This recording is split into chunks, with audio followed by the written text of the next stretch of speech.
everyone. In this part, we'll discuss the term and examination June 2023 के solutions of amino acid and nucleotides metabolism के. So let us begin with the paper.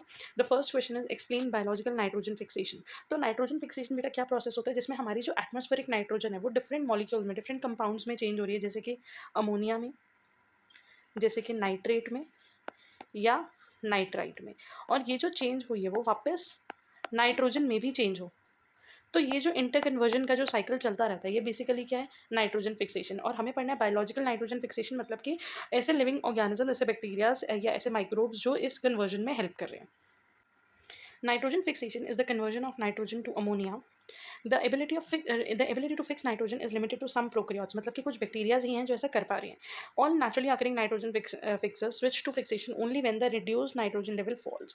जब हमारे atmosphere में reduced nitrogen जैसे ammonium की कमी होती है तभी वो नाइट्रोजन को उसमें कन्वर्ट करते हैं. Nitrogen fixers are either free living or they are in symbiotic association. Some of them are photosynthetic like plants, मतलब कि ऑक्सीजनिक, मतलब कि वो फोटोसिंथेसिस कर पा रहे हैं, while the others can fix carbon by anoxygenic, मतलब दूसरे जो होते हैं वो कार्बन को फिक्स कर रहे हैं और उस वे में वो अमोनिया कन्वर्ट कर रहे हैं.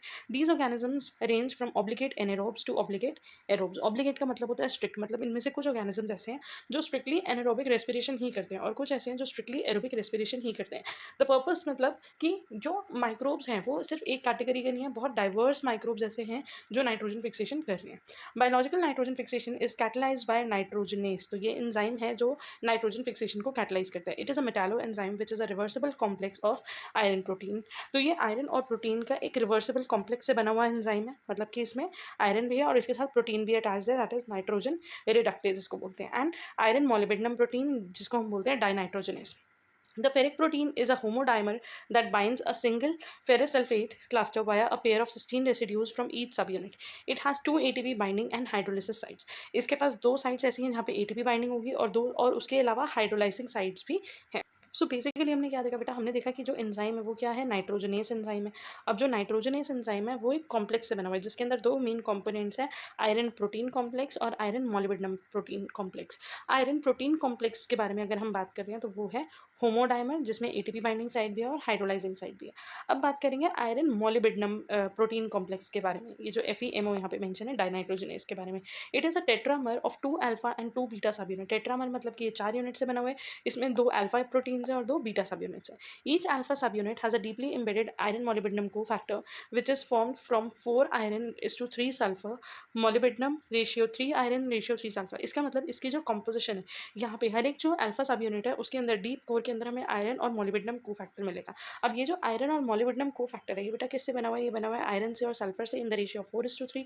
ये बना हुआ है मोलिब्डेनम आयरन और सल्फर से in the ratio 1:3:3 and homocitrate. while each beta subunit has two bridged Each beta subunit has two bridged iron and sulfur cluster that can be considered as 8Fe dot ratio 8s cluster. अब यहाँ पे दो सब units हैं 4:4 ratio में जिसमें 4 iron है और 4 सल्फर है. ऐसे दो यूनिट्स आपस में अटैच है तो हम ओवरऑल बोल सकते हैं कि 8 आयरन और 8 सल्फर सब यूनिट्स है. द एंजाइम नाइट्रोजनेस, तो अगर हम ओवरऑल इस एंजाइम की बात करें इसका लो टर्नओवर है. It reduces only 3 molecules of nitrogen gas पर सेकंड. एक सेकंड में सिर्फ ये 3 नाइट्रोजन मॉलिक्यूल्स को ही अमोनिया में कन्वर्ट करता है. To compensate for its inefficiency nitrogen fixing cells express more nitrogenase in the amounting to almost 5% of the cellular protein. So basically इस एफिशिएंसी को कॉम्पनसेट करने के लिए जो सेल है वो ज़्यादा अमाउंट में नाइट्रोजनस एंजाइम जो है वो बना रहे हैं, क्योंकि एक नाइट्रोजनस एंजाइम की जो एफिशिएंसी है, जो उसका टर्नओवर वैल्यू है, जो उसका अमाउंट, जो उसकी प्रोडक्शन है वो कम है. तो अगर हमें ज़्यादा अमोनिया चाहिए तो उसके लिए हमारे पास ज़्यादा एंजाइम्स अवेलेबल होने चाहिए. The enzymatic activity of nitrogenous include nitrogen reduction. तो इसमें बेसिकली हो क्या रहा है, ये एंजाइम कर क्या रहा है, ये एंजाइम नाइट्रोजन रिडक्शन कर रहे हैं क्योंकि ये N2 को चेंज कर रहा है NH3 में. ATP डिपेंडेंट हाइड्रोजनेस है, मतलब कि ये ATP डिपेंडेंट रिएक्शन है. Reductant dependent ATP. The ionic reaction for nitrogen and accompanying proton reduction is this. So basically अगर आप यहाँ पे इक्वेशन देखो, रिएक्टेंट्स में हमारे पास क्या क्या यूज़ हुआ, एक nitrogen molecule 16 ATP 8 protons 8 electrons, ठीक है. और हमें मिले क्या, क्योंकि एक नाइट्रोजन मॉलिक्यूल था तो उससे 2 अमोनियम के मॉलिक्यूल्स मिले प्लस H2, और ये जो 16 ATP थे ये हाइड्रोलाइज हो गए ADP में और 16 फॉस्फेट इनऑर्गेनिक फॉस्फेट जो था वो रिलीज हो गया. द रिएक्शन कंज्यूम 2 ATP पर इलेक्ट्रॉन ट्रांसफर. तो अगर देखिए 8 इलेक्ट्रॉन के ट्रांसफर के लिए 16 ATPs यूज़ हुए, तो मतलब एक इलेक्ट्रॉन के ट्रांसफर के लिए कितने ATP यूज़ हुए, 2 ATP from the ferric protein to the ferric molybdenum protein. ATP required for kinetic rather than thermodynamic reasons. Nitrogenase also reduces the number of triple bonded molecules such as azide, acetylene, cyanide. The immediate source of reductant to ferric protein in most cases is ferredoxin और फ्लैवोडॉक्सिन. तो basically ज़्यादातर जो iron protein के reduction के लिए जो source होता है वो फेरेडॉक्सिन से मिलता है या फ्लैवोडॉक्सिन से. And ATP is generated by oxidative और सबस्ट्रेट लेवल फॉस्फोराइलेशन. प्लस ये जो एटीपी आया वो हमें फॉस्फोराइलेशन से मिला, या तो वो ऑक्सीडेटिव फॉस्फोराइलेशन में बना था या सबस्ट्रेट लेवल में. Nitrogen is from all the organism is characterised as an oxygen labile. ये एक ऑक्सीजन लेबाइल मॉलिक्यूल है, एंजाइम है. Some organisms have not developed specialized strategies for protection. They fix nitrogen only under anaerobic conditions. On the other hand, many nitrogen-fixing organisms express protein which help in reducing the level of free oxygen, such as leg hemoglobin uptake hydrogenase, branch electron transport chain, etc. तो कुछ organisms ऐसे भी हैं जिनके पास ऐसे pathway हैं कि इस ऑक्सीडेटिव डैमेज को रोकने के लिए कि जो फ्री ऑक्सीजन है वो डिफरेंट मॉलिक्यूल्स या डिफरेंट पाथवेज में यूज हो जाए, सो दैट वो इस एंजाइम को डिग्रेड ना कर सके. ठीक है जी. नेक्स्ट है what is zero nitrogen balance. Zero nitrogen balance को हम नाइट्रोजन इक्विलिब्रियम भी बोलते हैं. So when nitrogen intake matches the nitrogen output, that is known as zero nitrogen balance. कि जितना नाइट्रोजन इनटेक हो रहा है उतना ही नाइट्रोजन रिलीज भी हो रहा है. In other words, protein synthesis is equal to protein degradation. क्योंकि आपको ये चीज़ पता होगी, प्लांट्स जो है वो नाइट्रोजन मॉलिक्यूलर फॉर्म में कंज्यूम नहीं करता है, इनटू की फॉर्म में. उसको चाहिए नाइट्रेट या नाइट्राइट या अमोनिया. ठीक है, इसी के लिए नाइट्रोजन फिक्सेशन हो रही है. अब ये सब लेके उस नाइट्रोजन का प्लांट करता क्या? प्लांट का नाइट्रोजन से सिर्फ एक ही काम है, प्रोटीन बनाना. तो अगर वो नाइट्रोजन इनटेक कर रहा है, दैट मीन्स वो क्या कर रहा है? Protein synthesis. और जब वो नाइट्रोजन आउटपुट कर रहा है तो ये प्रोटीन डिग्रेड होकर डिफरेंट मॉलिक्यूल्स बनेंगे, और वो मॉलिक्यूल्स हमारी बॉडी में या उस ऑर्गेनिज्म की बॉडी से रिलीज होंगे जब वो डिग्रेडेशन होगा. तो when the amount of intake is equal to the amount of release, that is degradation, that will be considered as zero nitrogen balance. Next, vegetarians are advise to consume combination of cereals and pulses. ये क्यों बोला जाता है कि हमारे लिए pulses के साथ साथ सीरियल्स भी जरूरी है? The quality of protein is dependent on it's essential amino acid content. हमारी बॉडी में जो प्रोटीन बन रहा है, हमारी बॉडी के अंदर जो प्रोटीन है, वो किस पे डिपेंड करता है? एसेंशियल अमीनो एसिड पे. एसेंशियल अमीनो एसिड का मतलब होता है वो अमीनो एसिड्स जो हमारी बॉडी खुद नहीं बनाती है और हमें डाइट के थ्रू उसे प्रोवाइड करने होते हैं अपनी बॉडी के अंदर. ठीक है. अब अगर ये एसेंशियल अमीनो एसिड्स हमें प्रॉपर अमाउंट में मिलेंगे तो हमारी बॉडी के अंदर प्रोटीन अच्छे से बनेगा और फंक्शनिंग प्रॉपर होगी. लेकिन वेजिटेरियन फूड के अंदर, वेजिटेरियन जो प्लांट बेस्ड फूड होता है उसके अंदर सारे एसेंशियल अमीनो एसिड्स हमें नहीं मिलते. Some proteins either have one or more essential amino acids in limited amount or do not supply all essential amino acids. तो काफ़ी सारे जो प्रोटीन फूड, जो हम प्रोटीन सोर्सेज ले रहे हैं, उनके अंदर या तो सिर्फ कुछ ही अमीनो एसिड्स है या फिर एसेंशियल अमीनो एसिड्स है ही नहीं. Such proteins are classified as incomplete and are generally derived from plant sources. Therefore vegetarians are advise to consume combination diet. इसीलिए कॉम्बिनेशन डाइट एडवाइज होती है, क्योंकि सीरियल्स और पल्सेस, मान लो कुछ एसेंशियल अमीनो एसिड्स हमें पल्सेस के प्रोटीन में मिले और कुछ हमें सीरियल्स के थ्रू मिले, तो ओवरऑल जो amount of essential amino acids है वो हमारे लिए एडिक्वेट हो सकती है by taking a combination diet. Animal protein की अगर बात करें, जो भी एग्स हैं या मिल्क है या चिकन है, उसमें कंप्लीट प्रोटीन होते हैं, वेयर एज जो प्लांट बेस्ड है वो इनकम्प्लीट है. A combination diet is recommended for vegetarian because plant proteins give a source are generally incomplete protein. तो जो प्लांट प्रोटीन्स है वो इनकम्प्लीट प्रोटीन्स है. A diet for instance of cereals and pulses complement the deficiency of essential amino acids and allows vegetarian to avoid the state of negative nitrogen balance. Next is short note on hyperammonia. A deficiency of the first two enzymes of the urea cycle, namely carbamyl phosphate synthetase 1 and ornithine transcarbamylase, are associated with an elevation in plasma ammonium concentration. अगर urea cycle में disruption होगी, अगर urea cycle में properly काम नहीं करेगी, तो body के अंदर अमोनिया की कॉन्सेंट्रेशन जो है वो बढ़ जाएगी and that will lead to hyperammonemia. ठीक है. अब ये बेसिकली यूरिया साइकिल के डिसरप्ट होने के जो सबसे ज़्यादा प्रोबेबल कॉजेज है वो दो एंजाइम्स की डेफिशिएंसीज हो सकती हैं. या तो first enzyme that is carbamoyl phosphate synthetase 1 या फिर ऑर्निथीन ट्रांसकार्बोमोलाइज. तो इन दोनों से रिलेटेड अगर यूरिया साइकिल डिस्टर्ब हुआ तो अमोनियम की कॉन्सेंट्रेशन बढ़ जाएगी. इसको हम क्लासिफाई कर सकते हैं as type 1 and type 2 hyperammonemia. Type 1 deficiency is the most severe UCD. It is a life threatening condition which may affect patients at any age. तो ये जो डिजीज़ है, ये हमें, ये जो यूरिया साइकिल डिसऑर्डर है, ये हमें हर एज के पेशेंट्स में, हर एज के पॉपुलेशन में देखने के लिए मिल सकता है. इन द न्यूनेटल टाइप, जो न्यूबॉर्न बेबीज होते हैं, the symptoms appear early in life and may be lethal. अगर न्यूनेटल स्टेज से ये शुरू हो रहा है तो with the progression of age obviously there are chances कि ये जो डिजीज़ है वो और प्रोग्रेस करेगा and it will be lethal, while the delayed onset type is less severe. लेकिन अगर लेट बॉडी में ये डिजीज़ होता है तो वो कम सीवियर हो सकता है and shows up at the mid to late age. Type 2 hyperammonemia की बात करें तो ये most common inherited urea cycle disorder है. The associated symptom include lethargy, vomiting, coma और cerebral oedema. The symptoms are as severe as CPS1 deficiency. मतलब कि carbamoyl phosphate synthetase 1 की डेफिशिएंसी से जो सिम्टम्स होते हैं, इसमें उतने ही सीवियर सिम्टम्स हमें देखने के लिए मिलने वाले हैं in case of males. Citrulline is useful in reducing ammonia level. ठीक है जी. The next question, illustrate urea cycle and describes its main feature. Urea cycle we have already covered. I'll put the link in the description. The next question, discuss the catabolism of amino acid from alpha ketoglutarate. मतलब कि वो amino acid जो alpha ketoglutarate बनाते हैं उनके catabolism को हमने पढ़ना है. So there are 5 amino acids that catabolize and convert into alpha ketoglutarate. वो कौन कौन से हैं? Glutamine, glutamic acid, proline, histidine and arginine. तो ये नाम आपके लिए इंपॉर्टेंट है, you have to remember them. The amide nitrogen of glutamine like asparagine is hydrolyse by mitochondrial glutaminase to ammonia and glutamate. तो बेसिकली अगर हम बात करें फर्स्ट अमीनो एसिड की, दैट इज ग्लूटामीन की, तो ग्लूटामीन का जो अमाइड नाइट्रोजन होता है, ठीक है, वो हाइड्रोलाइज हो जाता है, वो ब्रेक डाउन हो जाता है. वो किसकी वजह से ब्रेक डाउन हो रहा है? माइटोकॉन्ड्रिया में एक एंजाइम प्रेजेंट है ग्लूटामिनेज. ठीक है, अब क्योंकि ग्लूटामाइन पे एक्ट कर रहा है तो नाम उसी से रिलेटेड है, ग्लूटामिनेज, जो उसको कन्वर्ट किस में करता है? अमोनिया में और ग्लूटामेट में. मतलब ग्लूटामीन जो है वो कन्वर्ट किस में हो गया? Ammonia and glutamate. अब ग्लूटामेट जो है वो glutamate is oxidatively deaminated to alpha ketoglutarate. मतलब ये ऑक्सीडेटिव डीएमिनेशन होगी और क्या बन जाएगा? Alpha ketoglutarate by NAD plus glutamate dehydrogenase. The enzyme generally works in the direction of oxidative deamination unless the concentration of ammonia is high as per in hyperammonemia. अगर blood के अंदर ammonia की concentration बहुत ज़्यादा बढ़ गई है तो ये एंजाइम काम नहीं करेगा, अदरवाइज ये ऑक्सीडेटिव डियामिनेशन करेगा. किसका? ग्लूटामेट का. ठीक है, तो यहाँ पे हमने पढ़ा कि ग्लूटामीन में क्या चेंजेस आ रहे हैं. उसका जो अमाइड नाइट्रोजन है वो ब्रेक डाउन हो रहा है बाय द एंजाइम ग्लूटामिनेज, वो अमोनिया और ग्लूटामेट में कन्वर्ट हो रहा है. नेक्स्ट, ग्लूटामेट जो है वो उसकी ऑक्सीडेटिव डियामिनेशन हो रही है और वो बना रहा है अल्फा कीटोग्लूटारेट.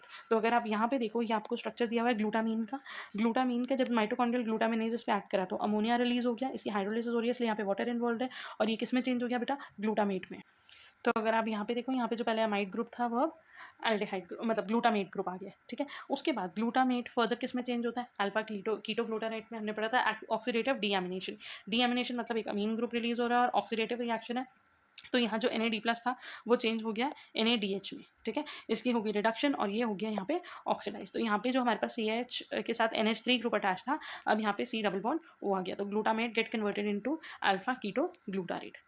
तो नेक्स्ट अगर हम बात करें, amino acid proline, arginine and histidine are also converted to glutamate and then deaminated. ये तीनों अमीनो एसिड भी प्रोलीन, आर्जिनिन और हिस्टिडीन किस में कन्वर्ट हो रहे हैं? ग्लूटामेट में. तो हमने बात करी थी glutamine, glutamic acid, proline, histidine, arginine, ये सब प्रोड्यूस करते हैं अल्फा कीटोग्लूटारेट. ग्लूटामीन किस में चेंज हुआ? ग्लूटामेट में. ये तीनों भी किस में चेंज होंगे? ग्लूटामेट में. Proline is converted to glutamate in 3 steps, one of which is non-enzymatic. It is oxidized to proline 5-carboxylate with spontaneously hydrolysis on addition of water to glutamate gamma semi-aldehyde. तो first step में क्या हो रहा है? Proline जो है वो oxidise हुआ और क्या बन गया? पायरोलाइन 5-carboxylate. ठीक है, अगर आप स्ट्रक्चर कर सकोगे तो वेल एंड गुड. अगर आपको लगता है you are incapable of doing the structures तो नाम तो बेटा जरूर ही करने हैं. प्रोलीन किस में चेंज हो रहा है? पायरोलिन 5-carboxylate में. ठीक है, उसके बाद यहाँ पे क्या हो रहा है? ऑक्सीडाइज होकर पायरोलाइन 5-carboxylate बन गया. फिर पायरोलाइन 5-carboxylate जो है वो स्पॉन्टेनियसली हाइड्रोलाइज हो रहा है वाटर की प्रेजेंस में. और हाइड्रोलाइज अगर आप यहाँ पे देखो, इसका जो चेन था, जो साइक्लिक स्ट्रक्चर था, वो ब्रेक हो गया. ये वाटर की प्रेजेंस में ब्रेक डाउन हुआ और क्या बन गया? Glutamate gamma semialdehyde which on oxidation, जिसमें फर्दर ऑक्सीडेशन होगी और क्या बन जाएगा? ग्लूटामेट. ठीक है, तो प्रोलीन पहले क्या हुआ? ऑक्सीडाइज हुआ और क्या बन गया? पायरोलाइन कार्बोक्सिलेट. पायरोलाइन कार्बोक्सिलेट में फर्दर क्या हुआ? हाइड्रोलिसिस हुआ और वो बन गया ग्लूटामेट गामा सेमीएल्डिहाइड. और फिर ग्लूटामेट गामा सेमीएल्डिहाइड में हुई ऑक्सीडेशन एंड देन वो किस में कन्वर्ट हो गया? ग्लूटामेट में. और ग्लूटामेट में फिर होती है ऑक्सीडेटिव डीएमिनेशन और वो चेंज हो जाता है अल्फा कीटो ग्लूटारेट में. नेक्स्ट है arginine. Arginine is catabolised in mammals through urea cycle. It is converted into ornithine and urea by arginase. तो ये आर्जिनिन जो था वो यूरिया साइकिल के थ्रू किस में चेंज हुआ? ऑर्निथीन में.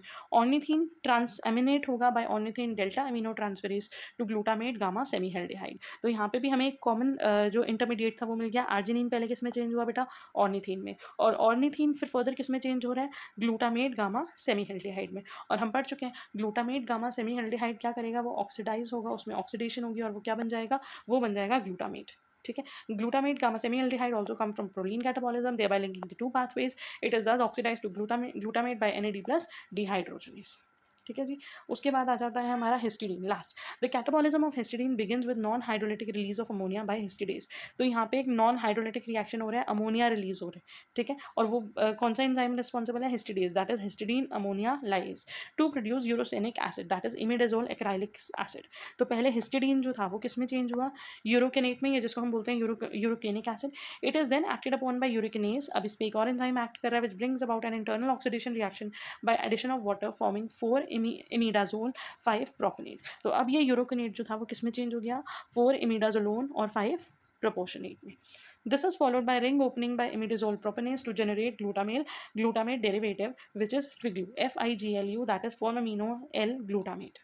The extra carbon of FIGLU is transferred to tetrahydrofolate THF by glutamate forminotransferase to yield N5 formamino THF glutamate. तो अगर आप यहाँ पे रिएक्शन समझो बेटा, तो यहाँ पे पहले जो थी वो इमिडाजोल रिंग बनी थी, वो इमिडाजोल रिंग जो थी उसमें उसके बाद वो रिंग ओपन हुई, followed by ring opening by imidazole propionase. कौन सा एंजाइम रिस्पॉन्सिबल है, इमिडाजोलोन प्रोपेनेस, और वो क्या बना रहा है, वो बना रहा है एक ग्लूटामेट डेरिवेटिव जिसको हम बोल रहे हैं फिग्लू। और ये फिग्लू बाद में किस में चेंज हो रहा है, ये जो फिग्लू है वो बाद में किस में चेंज हो रहा है, ग्लूटामेट में। ग्लूटामेट के साथ यहाँ पे एक जो एक्स्ट्रा कार्बन था ये THF को दे देता है, यहाँ से एक एक्स्ट्रा कार्बन THF को मिल जाता है और वो बन जाता है N5 फॉर्मेमिनो THF। ये चेंज हो जाता है N5 फॉर्मेमिनो THF में और साथ में हमें मिल जाता है ग्लूटामेट। तो हिस्टिडीन चेंज हुआ यूरोकिनेट में। एंजाइम कौन सा रिस्पॉन्सिबल था, एंजाइम था हिस्टिडेज। उसके बाद यूरोकिनेट जो है वो चेंज हो रहा है 4 इमिडाजोलोन प्रोपेनेट में, और इसके लिए एंजाइम कौन सा रिस्पॉन्सिबल है, इसके लिए एंजाइम रिस्पॉन्सिबल है यूरोकिनेज। फिर वो चेंज हो रहा है फिग्लू में एंड फाइनली ग्लूटामेट में। ग्लूटामेट की अगेन ऑक्सीडेटिव डीएमिनेशन होगी और वो चेंज हो जाएगा अल्फा कीटोग्लूटारेट में। द नेक्स्ट क्वेश्चन है जो कि हमें ऑप्शन में मिला था इंटरनल चॉइस का, that is explain the catabolism of phenylalanine.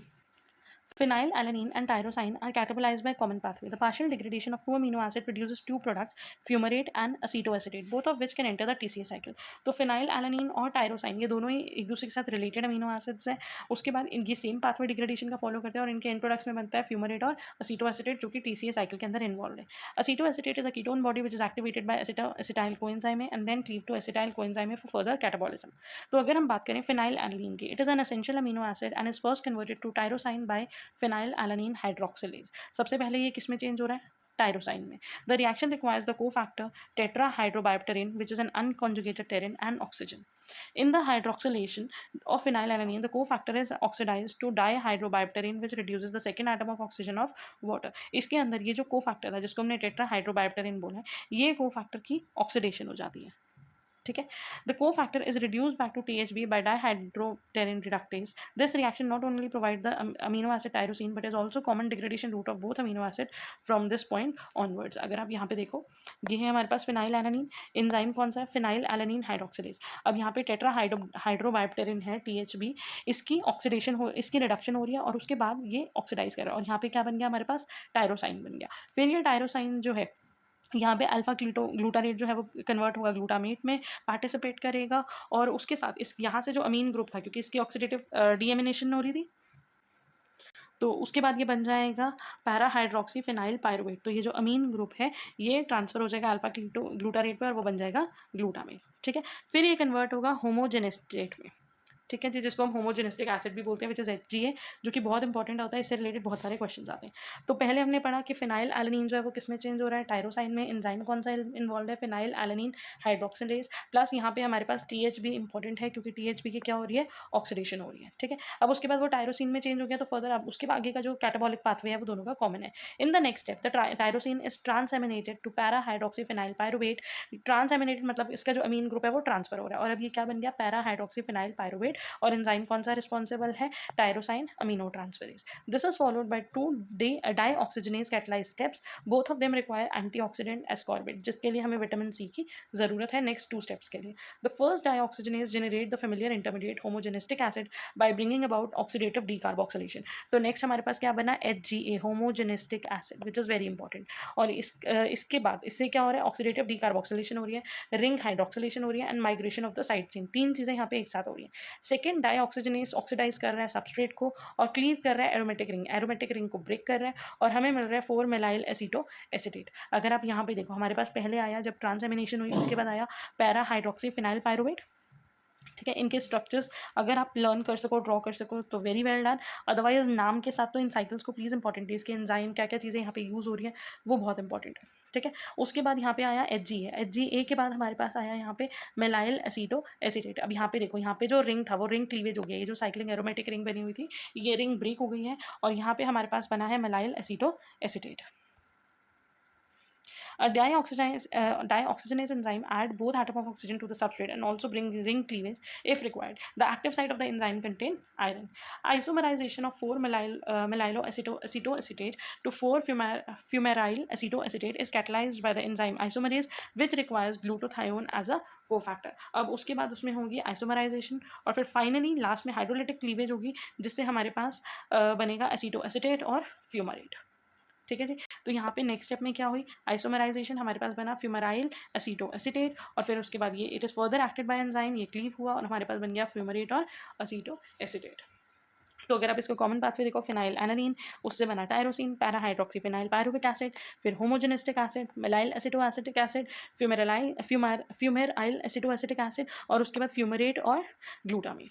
ठीक है. अब यहाँ पे ना बहुत सारे इससे रिलेटेड एंजाइम जैसे एल कैप्टेनोरिया जो है उसके बारे में भी हम पढ़ेंगे. इसी पेपर में एक नोट है कि उसके लिए कौन सा एंजाइम. तो इस साइकिल का जो इंपॉर्टेंस है वो और कई केस स्टडीज़, कई डिजीजेस को पढ़ने के लिए भी बहुत इंपॉर्टेंट है. प्लस ये एंजाइम्स लर्न करने इंपॉर्टेंट है. So next, as I told you कि एल कैप्टेनोरिया पे बेस्ड क्वेश्चन आता है. तो let us see. L-captainuria is the first recognized inborn error of metabolism. It is an autosomal recessive inheritance. ये एक autosomal recessive disease है. ये तभी हमें शो करेगा क्योंकि ये recessive है. तो recessive सिर्फ homozygous condition में अपने आप को represent करता है. It was also named as black urine disease and the abnormal black pigment is called L-captain क्योंकि urine on standing become oxidized और oxidize होने की वजह से उसका black color आ जाता है. It get oxidized in presence of air and alkaline medium to an insoluble black pigment. L-captainuria arises due to deficiency of homogeneous state D1,2 deoxygenase that convert HGA to maleylacetoacetic acid. तो यहाँ पे जो हमने पढ़ा था कि होमोजेनिस्टिक acid किस में चेंज हो रहा है, मेलाइलोएसिटिक एसिड में. अगर ये होमोजेनिस्टिक एसिड इसमें चेंज नहीं होगा, यहाँ पे रिंग क्लीवेज थी. ठीक है, ये जो रिंग थी वो क्लीव हो रही थी होमोजेनिस्टेट 1,2 डाइऑक्सीजनेज की वजह से. अगर ये एंजाइम एब्सेंट है, ये एंजाइम अपना काम नहीं कर रहा, मेलाइलोएसिटेट नहीं बन रहा, तो HGA जो है वो एक्यूमुलेट होता रहेगा. It is predominantly synthesized in liver and kidney. L-captainuria is a progressive disease characterized by 3 classical stages that appear in the following chronology. सबसे first stage में देखने के लिए मिलता है darkening of urine. The lack of enzyme homogeneous 1,2 dioxygenase lead to accumulation of HGA which is excreted in the urine, resulting in homogenistic aciduria. This compound oxidizes on standing और एक alkali medium के अंदर ये बन जाता है और convert हो जाता है black color के urine में. It appears at birth and persists for lifelong. Next है onchronosis. HGA is oxidized by copper-dependent polyphenol oxidase to highly reactive and labile para-benzoquinone acetic acid. तो उसके अलावा HGA जो है वो एक कॉपर डिपेंडेंट ऑक्सीडेज की हेल्प से ये ऑक्सीडाइज हो जाता है किसमें, पैरा बेंजोक्विनोन एसिटिक एसिड में, जिसको हम बोलते हैं para BQA, which reacts with connective tissue proteins forming deposits of dark pigment. This condition is known as onchronosis. Para BQA can also be polymerized to melanin variant. The most affected tissues are ears and eyes, जहाँ पे हमें darkening या blackening देखने के लिए मिलती है, and they are visible around 30 years of age. Next condition जो इससे डेवलप होती है which is arthritis. The accumulated deposits further can lead to severe arthritis and painful and large joints, a condition known as onchronotic osteoarthropathy. The symptom generally develops around 50 years of age and not everyone with AQ develops arthritis. Arthritis एक common symptom नहीं है, common condition नहीं है. जो सबसे common है वो dark urine है या फिर onchronosis है. The treatment of AQ is not L-captainuria is not very effective. Commonly recommended strategies include dietary restrictions of phenylalanine and tyrosine, क्योंकि ये phenylalanine और tyrosine pathway में ये HGA बन रहा है. तो अगर हम इन अमीनो एसिड्स को का कंजम्पशन अपनी डाइट में बंद कर दे सो दैट इनका कैटाबॉलिज्म कम हो जाए, तो HGA की एक्यूमुलेशन इवेंचुअली कम हो जाएगी. With large doses of ascorbic acid which is effective particularly in children. Management of L-captainuria remains palliative and involves physiotherapy, joint replacement, stretch. मतलब इसके अंदर सिम्टम रिलेटेड रिलीव्स हम दे सकते हैं, लेकिन प्रॉपर्ली डिजीज को टारगेट करके करेक्ट नहीं कर सकते. Now a drug nitisinone is available which reduces HGA production by inhibiting hydroxyphenyl pyruvate dioxygenase. It arrest ochronosis and delays progression of AQ. अब एक मेडिसिन है निटिसिनोन जो कि HGA प्रोडक्शन को रिड्यूस करते हैं. कैसे रिड्यूस, देखो 4 हाइड्रोक्सीफिनाइल पायरुविक एसिड जो बन रहा था टायरोसिन या फिनाइलैलानिन कैटाबॉलिज्म पाथवे में, निटिसिनोन क्या करेगा, इस एंजाइम को इनहिबिट करेगा, इस एंजाइम को अपना काम नहीं करने देगा. जब ये एंजाइम हम यहाँ पे ब्रेक कर देंगे तो HGA की एक्यूमुलेशन ओवरऑल जो है वो रिड्यूस हो जाएगी, जिससे जो पिगमेंटेशन है या ऑन्क्रोनोसिस है इनको हम कंट्रोल कर सकते हैं. डिलेज प्रोग्रेशन मतलब डिजीज़ की प्रोग्रेशन को रोक सकते हैं. ठीक है. So here again is a flow chart जिसके अंदर आपको बताया हुआ है कि क्या क्या चेंजेस होते हैं. जैसे HGA जो है वो नॉर्मली किस में कन्वर्ट होता है, जो फाइनल पाथवे होता है वो एसिटोएसिटिक एसिड और फ्यूमेरिक एसिड बनता है. लेकिन अगर ये नहीं हो रहा तो ये पाथ जो है वो L-captainuria में ब्लॉक हो गया, जिसकी वजह से फर्दर चेंजेस क्या होंगे. जैसे यहाँ पे ऑन्क्रोनेसिस का बताया हुआ है कि कॉपर डिपेंडेंट मॉलिक्यूल होते हैं जिनके साथ वो बाइंड करते हैं हमारे कनेक्टिव टिश्यू के प्रोटीन, और बाइंड करने के बाद डार्क पिगमेंट्स बनाते हैं. The next question is define glucogenic and ketogenic amino acids.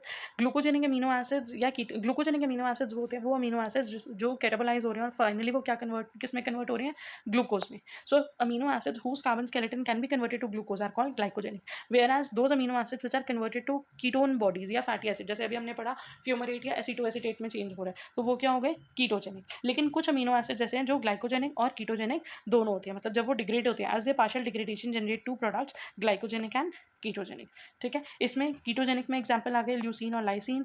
ग्लाइकोजेनिक और कीटोजेनिक जो कॉमन है उसमें फेनाइल एलेनिन, टायरोसिन ये आ गई, प्लस ग्लाइकोजेनिक के एग्जांपल भी ये रहे. So here is one more picture जहाँ पे कीटोजेनिक में ल्यूसीन लाइसिन, बोथ कॉमन में threonine, isoleucine, phenylalanine, tryptophan, tyrosine, और ग्लाइकोजेन में ज़्यादा आते हैं serine, glycine, alanine, arginine, histidine, glutamine, methionine and so on. So these are some examples. So in this part we'll cover till here only. In the next part we'll continue with the further questions, further solutions. Thanks for watching. So this is the part 1. Because the questions and the solutions are too lengthy, हर एक question nearly 7 to 10 mark का है. So the whole paper will be covered in 3 parts. पूरे paper की जो solution है वो बेटा 3 parts में cover होंगे. So this is part 1. Thank you for watching. Do like, do share, or keep studying. And if you have any doubts, you can drop your doubts in the comment section. Thank you.